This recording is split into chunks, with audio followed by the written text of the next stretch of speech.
Good evening, folks. Good evening, folks. Thank you for coming back. Wow, what an experience. Folks, I just want to say a few words about Sarah Lawrence in the context of the horror genre, and then I'd like to introduce our guest speakers. So, without further ado, well, by the way, if you haven't seen already, there's 2 bowls of candy that, avail yourselves of. Please take them as much as you can. This is Halloween, after all. Well, I just want to begin by saying that Sarah Lawrence College is no stranger to the horror genre, of course. In the late 90s, a young student from New York City enrolled in the Sarah Lawrence College on a scholarship. And he could have studied neuroscience, could study political science, could have studied global studies or history. Instead, he chose to major in puppetry. I wish I had majored in puppetry. It's a really cool major. I'm glad that you can do that here. After 2 years, he and a fellow classmate dropped out to form a comedy duo, which by 2012 was picked up by Comedy Central, where they produced an influential sketch comedy series for 3 years. In 2016, he transitioned from a sketch comedy to writing and directing psychological horror films, but this time you probably know who I'm talking about. Of course, we're talking about Jordan Peele. In 2017, Jordan Peele was awarded an Academy Award for Best Original Screenplay for Get Out, along with numerous nominations for Best Picture and Best Director. And this is what Jordan Peele has to say about the horror genre. He says, "The scariest monsters in the world are human beings and what we are capable of, especially when we get together." This is along the lines of what Alfred Hitchcock said as well. A glimpse into the world proves that horror is nothing other than reality. So here today we have 2 guest speakers. One is director Kevin Greutert, who directed Saw 6 and currently Saw 10, which is in theaters. I hope you all will get a chance to see this film. And also cultural critic Matthew Rosa. I'll start by giving the bios, and we'll welcome Matthew Rosa on screen, on stage, and then Mr. Greutert will appear on Zoom. Okay, so Kevin Greutert was born in Pasadena, California, where he graduated from Polytechnic School, received a BA in cinema production, University of Southern California. Began his career working as an apprentice editor on the cutting room floor of horror director George Romero on The Dark Half. Moving from there to horror comedy, Ernest Scared the Stupid.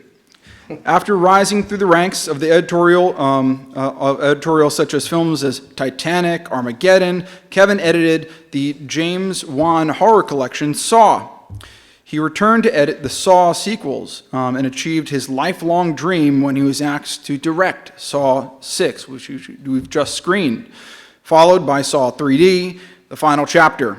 This billion-dollar franchise is known for its intricate plotting, original visual design, and breakneck editing, part of which Kevin Greutert was responsible for, and compelling use of music and sound design. Okay, so he has worked in some capacity in all 10 films, Saw films within this franchise, culminating in directing and editing Saw 10, which is now in theaters. For this project, he was honored to bring back Tobin Bell for his most personal immersion into the John Kramer character, and has worked to make this installment one that will please both longtime viewers of Saw as well as horror newcomers. So I'd like to welcome Kevin Greutert, and also Matthew Rosa joins us from Pennsylvania. Matthew Rosa and I are personal friends, and we worked together for many years. Both as grad students and now as professionals, working together and collaborating on different projects, such as this one. Matthew Rose is a professional writer whose work has appeared in multiple national media outlets since 2012 and exclusively on Salon.com since 2016. Rosa applies the knowledge base and research skills acquired through his graduate work to many current event issues. In addition to covering science, health, and history globally today, Rosa has also previously written articles about politics, breaking news, social justice issues, popular culture, and the concerns of high-functioning autistic community as well.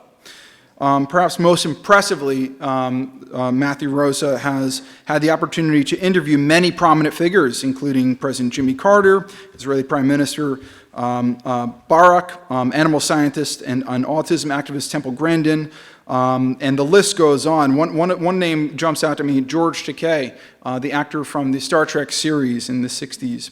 As well as Joe Lieberman. I mean, there's so many here. It would take a long time to list all of these people to interview. So let's please welcome both Kevin Greutert and Matthew Rosa to this conversation. Thank you very much. Thank you. Kevin, can you hear me? Yeah, I can. Hi, how are you? Can you hear me? I can hear you. I can hear you. Thank you very much for taking the time to come in and talk with us today. You know, this has been in the works for a couple months now, and I've polled all of my students, many of whom are here in the audience, so eager to talk with you. They're holding their questions till the end. We're going to have a Q&A session at the end. But one question comes to the very top of my list from my classes, and that is, well, what is your favorite Halloween candy? Well, it's not candy corn.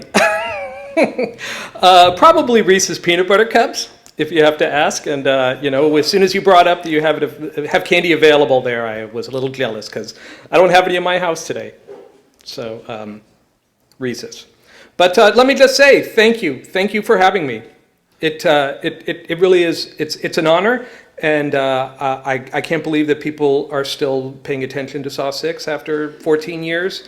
And the fact that it's being watched and talked about in a forum like this, it really is an honor to me, and I'm just very proud.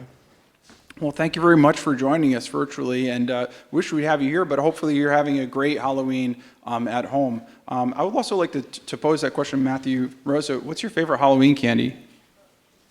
Definitely not candy corn.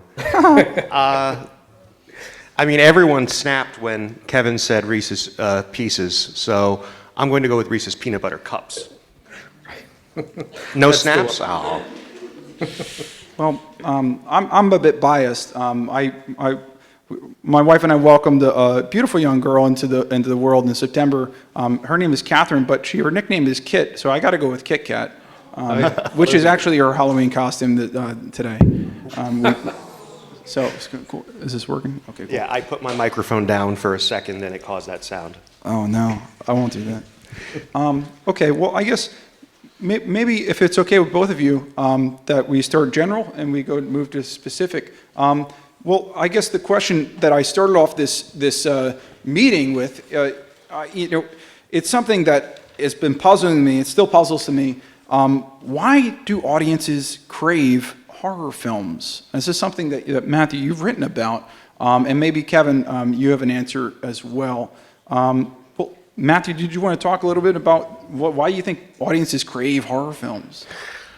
Well, with Saw 6 specifically, I use a German term, Genugtuung, which is in juxtaposition with the phrase Schadenfreude. I'm sure everyone knows Schadenfreude is enjoying when something bad happens to someone, but not necessarily a person who deserves it. Like if someone slips and falls, and you laugh, that's Schadenfreude. But if an evil health insurance executive who ruins lives gets destroyed by hydrofluoric acid, that's Genugtuung.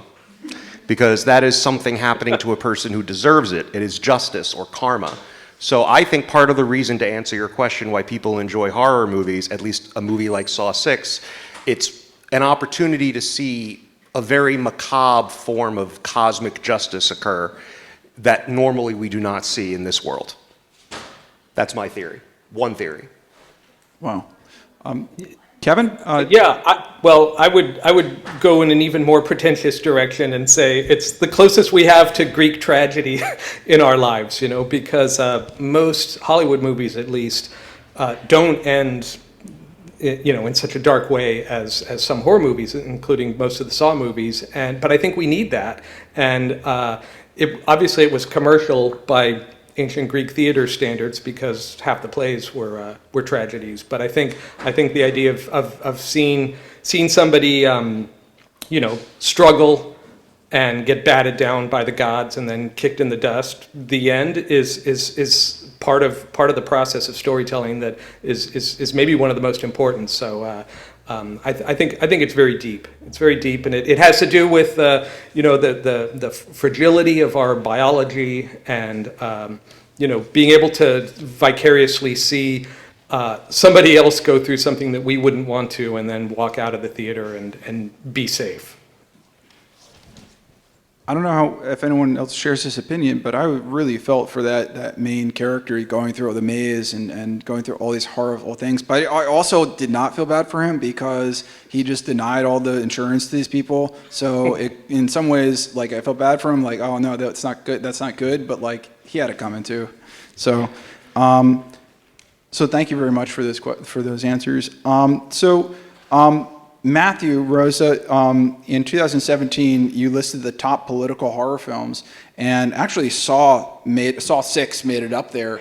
What makes this a political horror film, in your opinion? Several things. First of all, in the opening scene, there's a monologue which goes, "You recklessly loan people money knowing their financial limitations, counting on repossessing more than they could ever pay back." That refers to the subprime mortgage crisis of 2007 to 2010, during which banks took advantage of people with low incomes through exactly that method.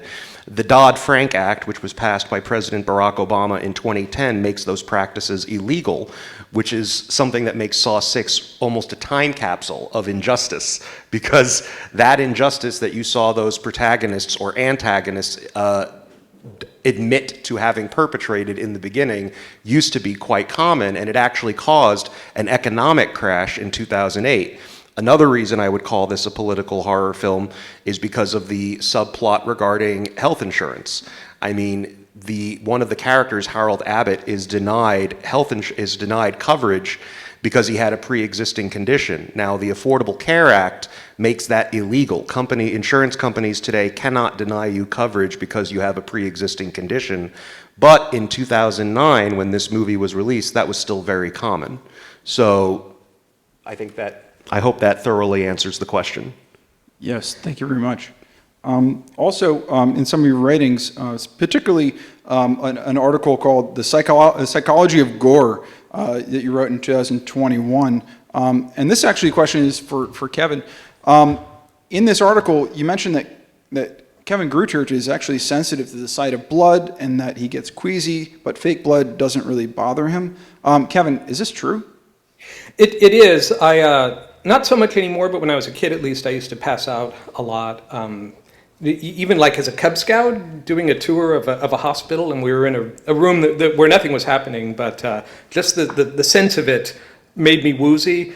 I passed out in The Silence of the Lambs. I passed out in Hannibal, and I even took a first aid class recently, and they just had a simple drawing of an arm that was undergoing something that they were trying to teach and demonstrate, and I staggered out of the room and just laid down on my back on the floor. I just have a really hard time with it. Interestingly enough, though, when we're actually shooting a movie that involves gore, I have kind of the opposite effect, because technically it's one of the hardest things to do, and to cut somebody's limb off or something and have it look realistic, and it takes months of planning, literally, and it takes a lot of rehearsal with the actors and the different people on the crew that are operating the prosthetics, and in the case of a Saw movie, the machines. And you spend so much time thinking about it and worrying about it, and often you only get one opportunity to pull it off, right? Because these things are expensive. And many times I found myself calling action, the scene begins, the knife is cutting, the blades are chopping, the blood is flying, and when it all works out, I start laughing and don't know it. And the crew looks at me like I'm a freak. And I know of a few other horror editors or directors that are the same way. They're like, they can't control themselves, because it's just such a cathartic experience to have something that complex finally work out. Wow, it's really incredible that you have that reaction, but also are able to engage in this industry and succeed and do great things. Well, thank you. It's been fun, actually, to now that the social media is such and fan forums are so busy and active right now, I can see a lot of very specific reactions to the latest Saw movie, and I can't tell you how many people I've read have passed out. And it shouldn't make me feel good, but I'm afraid it does, because it means we're doing something right, and particularly if they still enjoy the movie, even if they had to run out into the lobby in some scenes. Well, you got me. Definitely. That really, the opening scene really set the tone, and it didn't let go the entire way. So thank you for that. I actually have a follow-up question directly related to that comment. Matthew, in 2017, you wrote a similar article, a different article, but also featuring the Saw series, where you claim that, you go into the concept of torture porn, which you define as when a horror film is disliked, it is torture porn, which diminishes the material and the concept. And you say that the Saw franchise is not torture porn. Can you define torture porn, and what makes Saw not torture porn? I would define torture porn as a term used by cinema snobs who want to diminish an entire genre because they don't understand it. If you want to see an actual definition of torture porn, I would define it as a pornographic film that involves torture. If you want to talk about horror, like Saw, call it horror. That's my answer. Yeah, totally. I couldn't. Yeah, thank you for clarifying this. Yes. I mean, I struggle with this. Sorry to interrupt. I struggle with this term as well because in the case of marketing this film, we all agreed we were going to do everything we could to avoid that term because I have nothing against traditional exploitation cinema, Roger Corman films and things like that. But I do feel like we've tried, with varying degrees of success in the course of the Saw saga to create characters and situations that are relatable and it's not just a giant meat grinder from beginning to end. Some friend called and left a message for me last night saying, let's get together.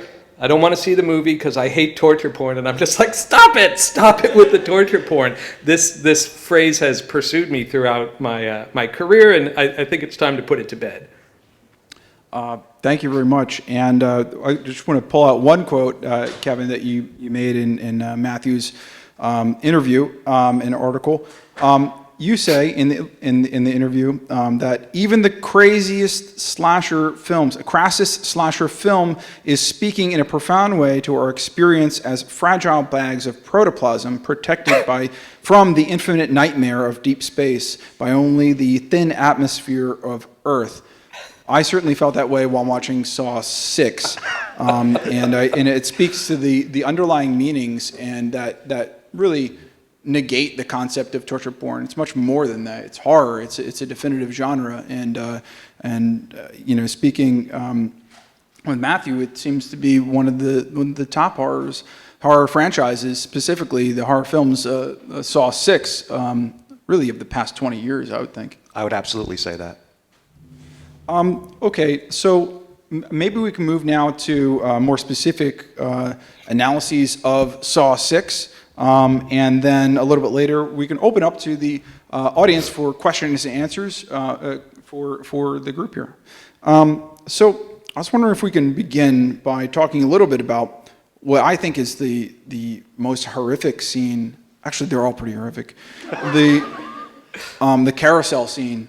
So the carousel scene is pretty interesting for me because it kind of blends like the innocence of childhood and like really twists the meaning of that object, the carousel, from like something that children would like play on, right, to like literally a death trap. Could you give us some insight about like how you read that scene? Like what is meaningful of the carousel scene to you? Again, I appreciate it because of the satire involved, because it is the visualization of a formula, which I thought the screenplay did a fantastic job of establishing first what the formulas are that health insurance companies used at that time and to an extent still use today in order to decide who lives and who dies, and then twisting it in a sadistic way to throw it in the antagonist's face. I thought it was a brilliant, and I'm not using that word lightly, a brilliant example of social commentary in the horror genre. Thank you. And Matthew, Kevin, was wondering if you can give us a little insight about like the production of that scene. Like, how did that work? I mean, was it actually mechanical? And did it, what? Can you give us a little insight behind the setup? Sure. That scene is one of the very hardest that I ever shot. And it was my first film, and I'd say even to today it was the beast. And even before we had the concept, we had something, I can't even remember exactly what it was, but there was like a rotating Christmas tree, and the people were getting wrapped in barbed wire around it. And I remember standing in front of my house on the phone with the writers when somebody came up with this children's carousel idea, and everything just fell into place almost immediately within that conversation, even down to the seats that the workers, there's like a hexagonal carousel of chairs, the workstations that they're at when we first meet them at the insurance company is a premonition of what they're going to be in. In terms of, though, the practicality of shooting it, I just really underestimated how difficult it was going to be because, first on a design level, it had to be clear that William, the guy on the outside of the cage, wouldn't be able to get in there and help them in any way besides how Jigsaw intended for him to do it. There were probably over 200 different camera setups that were required to make that scene work, because every time you had somebody get shot by the shotgun, all the characters get spattered in blood, and if you have to redo it, you have to clean everybody up.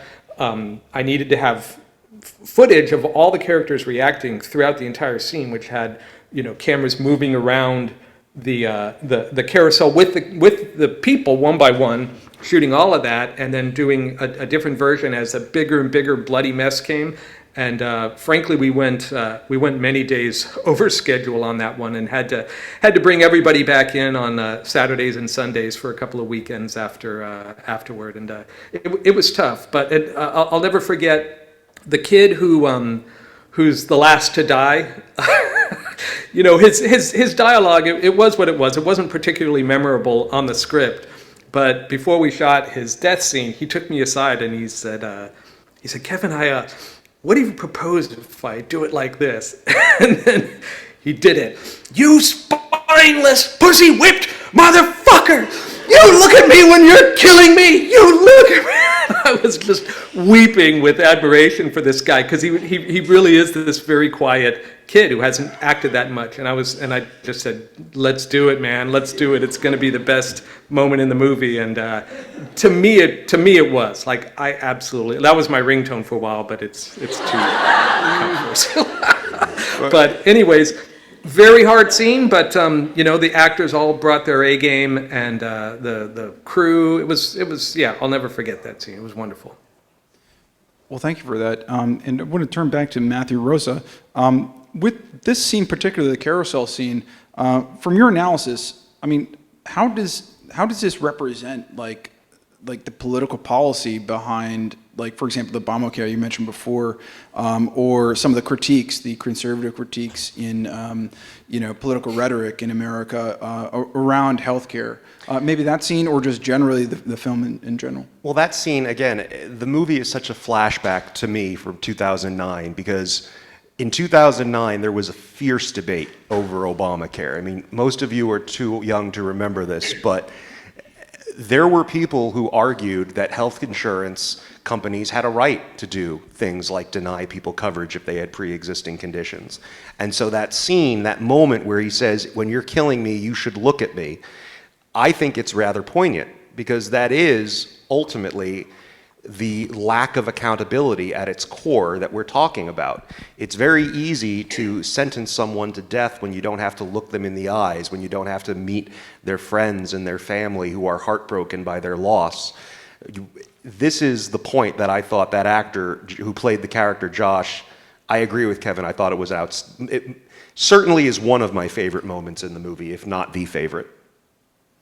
And Matt, you've pointed out the the kind of Darwinism that's at play here. So William, the insurance seller's policy, because we're always talking about his policy, is very Darwinian, you know, and he's, I wouldn't say happy to let people die, but it's his job and he makes money off it. So he makes those kinds of decisions. And so I really like that there's this very upfront metaphor for what he has to do in this scene, and that the victims that are on the carousel they appeal to him directly, follow the policy, you know, I deserve to live more than the other, and they all make fools of themselves making these arguments, but I think it's the embodiment of what this film's all about. That's thank you very much for saying that. Also, I mean, along those lines, along with everything else, this film made me cringe, but also made me think about just the complexity of the human experience that just like totally is beyond policy or any kind of like structure like that, and like the decisions we make in our lives are so complex. And sometimes we don't even realize that complexity unless we're faced with an extreme situation. Hopefully not like those that we saw in the film, but an extreme situation nonetheless. It's just really a film about humanity, and I think it's a really cool film. But my last question, and Kevin or Matt, if you have questions also, please jump in. But my last question is really about analyzing the character of John Kramer. So Matthew, in your writing, you've explained that John Kramer expresses a distrust in institutions as a theme in both Saw 6 and Saw 10, which I have to admit I haven't seen yet, but I plan on seeing it. What is significant? What is significant about this distrust in the character of John Kramer, from your perspective?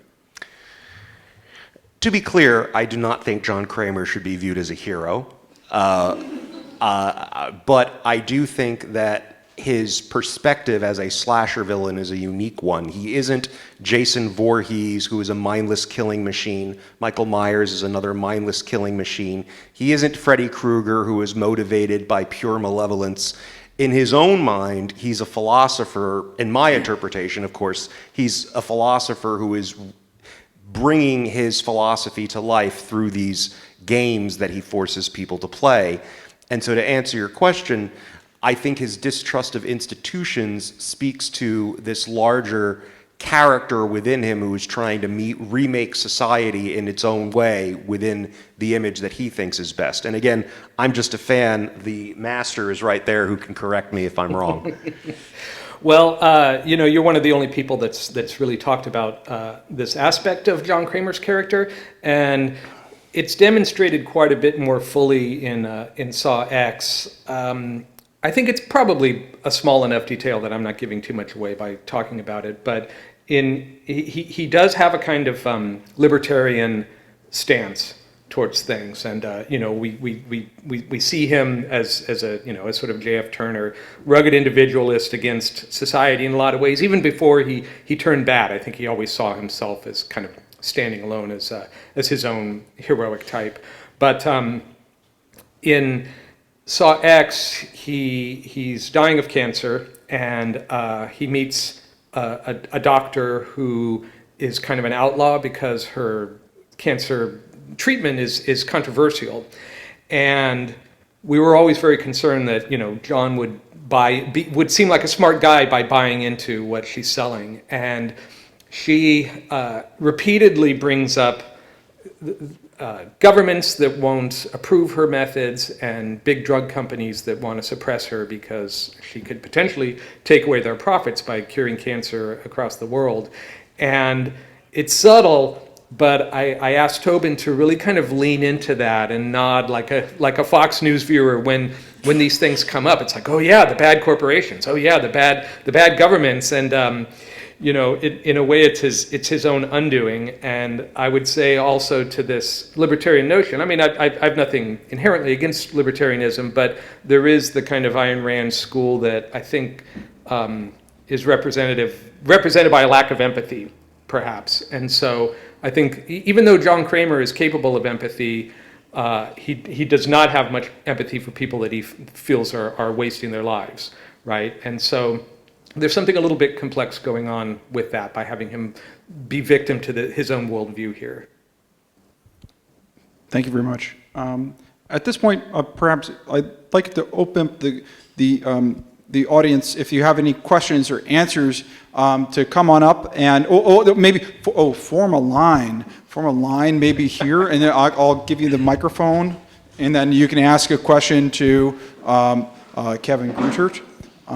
So I just ask you to maybe say your name so that Kevin knows who you're talking to, and well, here you go.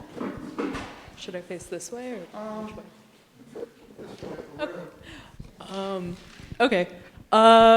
So one of my favorite scenes from the original Saw film is in Adam's apartment. I think the editing in that film is really striking and a bit, tamer than the rest of the film, which makes it really stand out. But it's beautifully reminiscent of the scene in Jimmy Stewart's apartment in Rear Window, directed by Alfred Hitchcock, which we sort of began with some quotations about.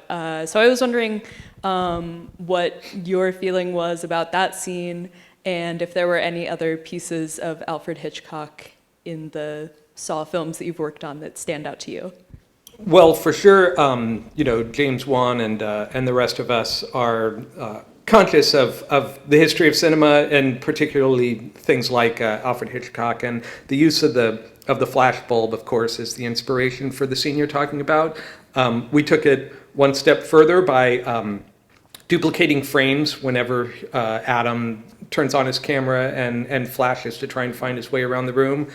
I would say in general, in addition to Hitchcock, the Italian horror movies of the 70s, like Suspiria and Deep Red, were a big influence on these films. And in Saw X, there's an abduction scene about a third of the way into the movie, which was me saying, let's go full giallo in the costume and the sound design and the lighting and the colors. So yeah, we love cinema, and we want to be inventive, but we also want to learn from the masters and do our own spin on it. Thank you. Hi, I'm Sylvie. My question is, we've been talking earlier, or you guys have been talking earlier, about how hard it doesn't exist in a vacuum, how there's always a unique socio-context, political context, cultural context. And I was wondering if either of you, both of you, could speak a little bit about the character of Hoffman in that context, both his survival at the end of this film, or his implied survival at the end of this film, and sort of what you he as a character represents, perhaps? Yeah, I guess I can start that, Matt, if you can talk as well. But, he's somebody who, a cop that maybe was good at some point, but became corrupted along the way. And we do that kind of story a lot in the Saw series, probably too much, but he was the one that started it all. So, pretty much everybody in a Saw film is in some way flawed, if not deeply flawed and corrupt. And so the point of him was to show that decline over the course of 4 or 5 films. Hey, Kevin. I'm Rowan. So this question might seem a little nebulous, but I was wondering how you approached the intricate, like, soap opera storytelling of the Saw franchise, both as an editor and a director, because I know you have experience on both of those sides, and how it felt to sort of get a little more simple with Saw 10, which is a prequel that's set in between 1 and 2. Right. Well, one of the great attractions to this series is that there is such intricate plotting, and because I personally spend the most time with the filmed material of anybody, really, I knew it very well. So sometimes I felt like it was so well that I needed to have my head vacuumed out because there was just so much Saw going on up there, and I seem to think about it every day. But it was a pleasure to try and think up new ways to take the story, because we really didn't know from one movie to the next if we were even going to make a sequel. Starting with the first one, it came out on Halloween of 2004, and it did so well. They said, well, let's do another one for 2005, and it's like, well, that's less than a year from now. So we had to write it and do it, and you don't really have time to think of a 10-movie story through line. You know, you just do what you can to get the next movie made. And so when I made Saw 6, I was like, I'm going to go back and think about a lot of the details that we never quite answered earlier in the movies because we didn't have the answers. We just would put in potential Easter eggs and then hope that we could figure them out later. So one of those was the letter that Hoffman leaves for Amanda that has her crying in towards the end of Saw 3. So I came up with the idea that it's a letter from Hoffman that's outing her to Jigsaw as somebody who was involved in his unborn son getting killed. So to me, that's just really fun. It's just pure creativity to be able to think of all these different threads and tie them all together. On the other hand, when I made Saw 10, I said, we have to stop. Let's do a movie that's John Kramer's alive in, there's no flashbacks. We bring in as few of the kind of legacy characters as possible so that newcomers to the series can fully understand the story without having to read the Wikipedia synopses and that sort of thing. So it was a step in the opposite direction, but I think the balance there was pretty nice for longtime fans as well as newcomers. Yeah, hello, I'm Jane. I guess this is for either of you or both of you. I was just curious on what you guys thought on the, I guess, blurred lines between horror subgenres with body horror and I guess the so-called torture porn genre, and how Saw fits into that, because there's kind of been, I guess, some discourse on people considering Saw as a body horror film. What do you think, Matt? When I think body horror, the first director whose name comes to my mind is David Cronenberg. I think The Fly, I think Videodrome. I would consider Saw to be body horror, absolutely. In fact, I think that is I mean, again, this is just my own opinion, but I think that's exactly the subgenre into which it falls. Yeah, I love Cronenberg, but those films are very different than Saw. But it is all about how vulnerable we are as organisms. So yeah, why not? I think so. Hi, I'm Ella, and I guess this is for Kevin, because I was wondering, I know you've worked since the first one as an editor, and I was wondering, because this one is so outwardly political, were there any other political events that influenced any of the other movies at any point?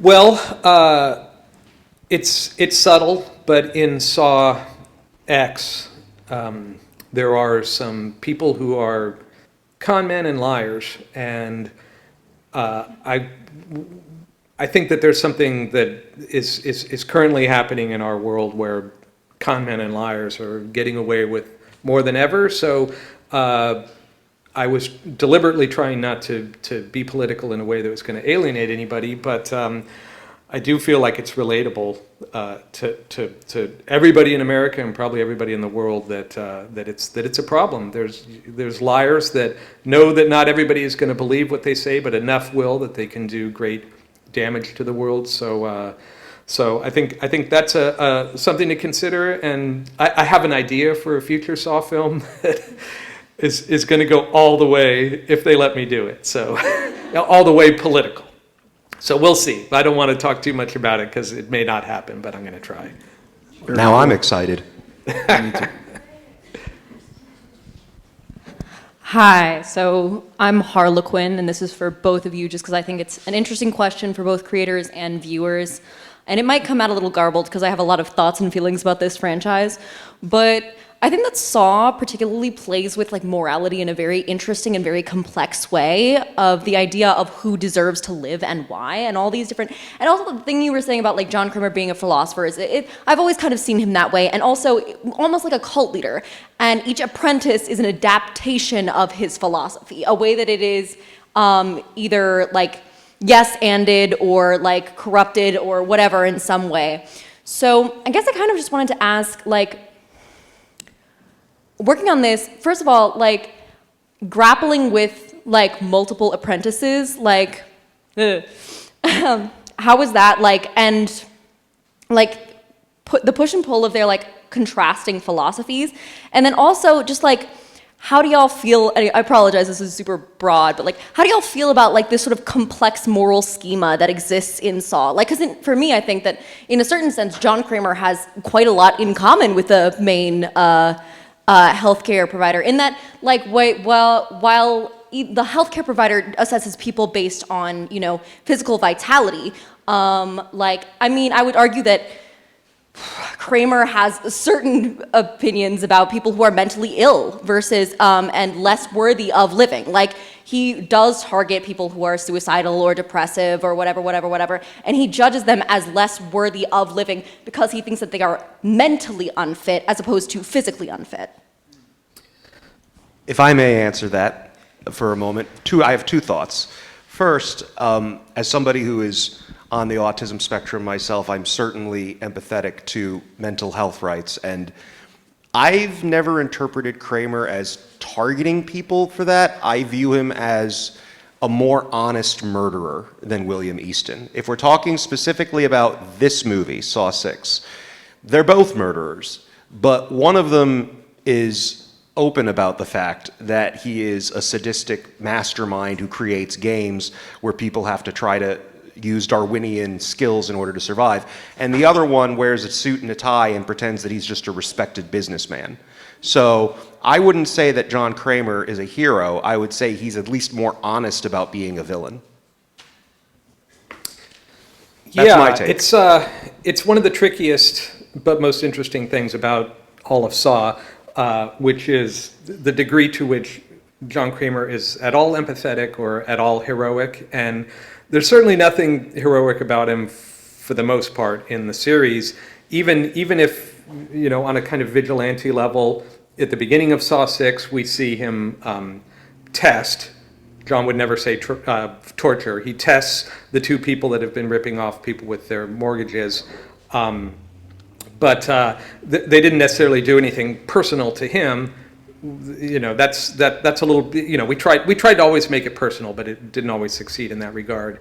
But I find kind of the less we try to tell you too much about John Kramer, the better off we are, and I think we get away with that because Tobin Bell as a performer really kind of taps into himself a lot when he occupies the John Kramer character. And I had dinner with him on Sunday, and you kind of have to talk carefully around him because he in his mind does have he does respect what he's doing. He's not a killer, and would get very angry if you suggested that he was, right? And so I think, you know, one of the things that makes this series continually intriguing is that there is a very ambiguous gray area here, and in some of the Saw films, like particularly I'd say Saw 5 and 6, you start. I think we kind of lost track in a way where he came off as kind of like a cult leader or a guru, and I don't know that I necessarily think that was a smart direction to go, and I pulled back a bit on that in Saw X, but did push further on the idea that there was something sympathetic to what's going on with him. But in a way, the less said, the better, because there is a kind of balance in the way the world perceives this character that's very subtle. And as you say, Matt, he's not Freddy Krueger or Jason. There's something very mysterious, and there's some kind of lightning in a bottle that isn't totally explicable with John Kramer, but we love it. Really a fascinating character. We have two more people in present, and we have 3 questions on the chat we'll get to at the end of the in-person. Hi, I'm Joy, and I was just wondering if either of you have thoughts on how the Saw franchise was such a big influence on New French Extremity cinema? New French Extremity cinema. No? Oh, well, I mean, I would say that we love each other. Like Martyrs is one of my favorite horror films, but you know, it came out kind of at the same time as the early Saw films. So I think you know, and also I remember when we were editing Saw 2 or 3, Darren Bousman and I went to go see High Tension, Alexander Ajas movie, and we're like, wow, they're kind of going for the same things that we are, but they're doing it in a really cool stylistic way. What can we steal? So yeah, love those films when they're good.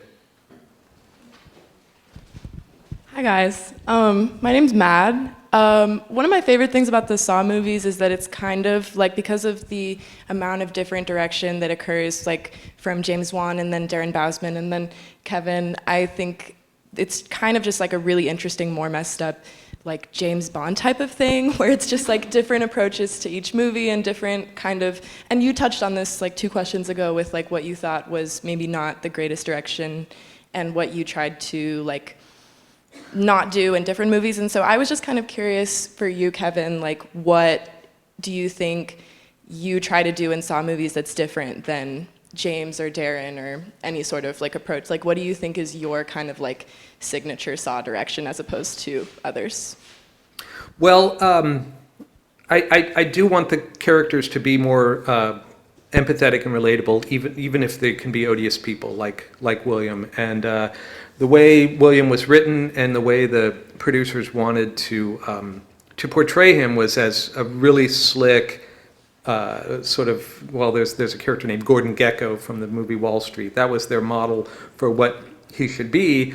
And I said, no, we're not going to care. We're not going to want to follow him along if he doesn't have some side to him that is good and that is normal.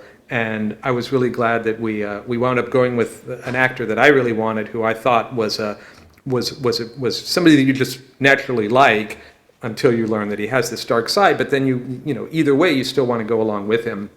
And then in Saw X, it was important to me that foremost this was an emotional journey that the audience goes on along with John Kramer as he's trying to he travels to a foreign land to save his life, and that's a very sort of classical sounding idea, and I wanted it to feel like more than just a horror film. So to me, it's going for those sorts of emotions.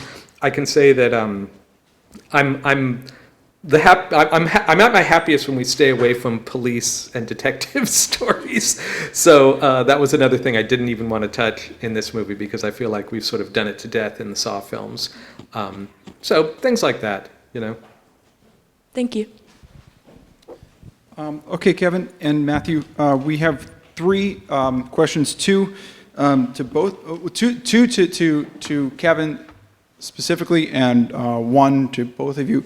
The first is, Kevin, what draws you to directing horror films over other genres?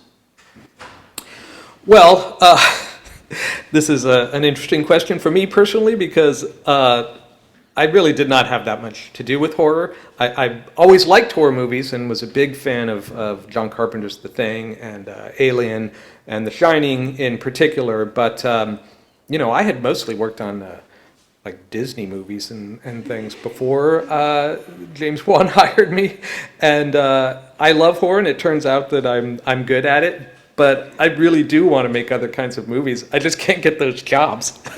People say, you're the torture porn guy. I got a great torture porn script for you. And I'm like, stop saying those 2 words or I'll strangle you. So, no, the scripts that I've written and tried, but so far have not succeeded in making are one is a South Pacific boys' adventure, and one's a search and rescue story, and I love all kinds of cinema. Like I truly do love all kinds, and want to do other things. I think the success of Saw X may give me some more opportunities, so that's something I'm exploring right now. But I work on a lot of horror movies as an editor, and just the more I do it, the more I kind of understand how to make horror more effective, and I just need a chance to prove myself doing other kinds of things like comedy or romance or even musicals. I actually really love musicals. Maybe there's a horror musical in there somewhere. Repo, there it is. Yeah, Repo. Well. That leads me to my second question for you, Kevin, and then the third is for both of you. The second question is, of the Saw films you've edited, which was your favorite and why?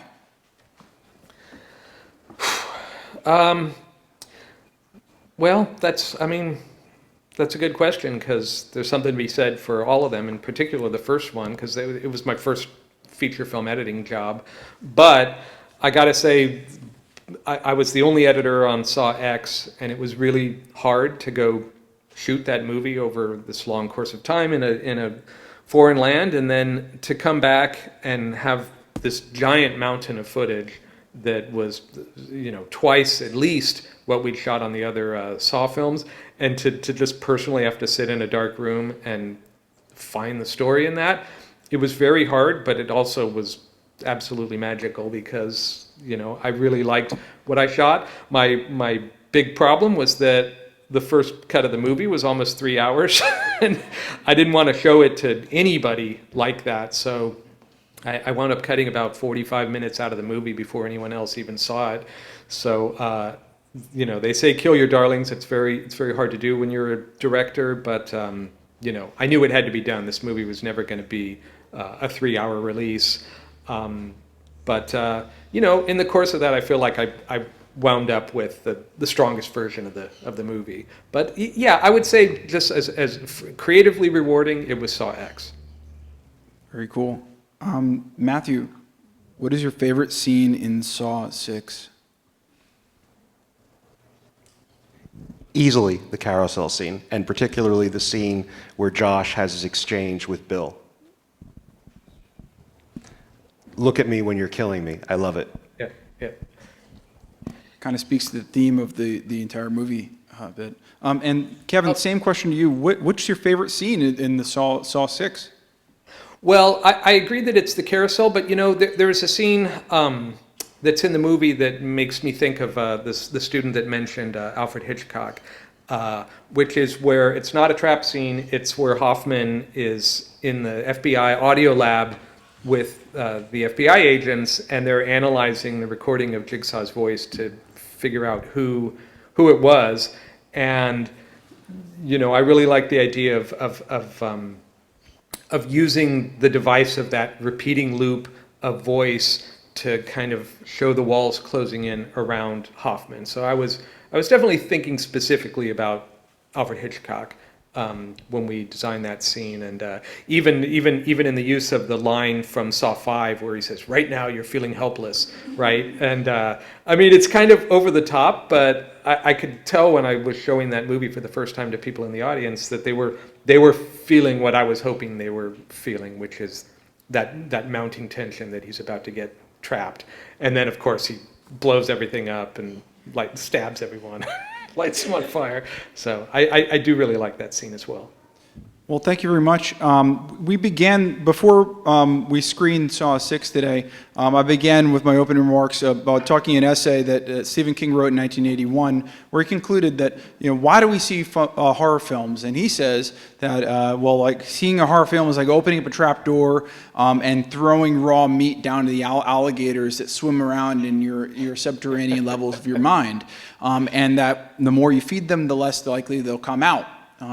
And so I just want to thank you very much, and Matthew, thank you very much, for helping us here at Sarah Lawrence College feed the alligators.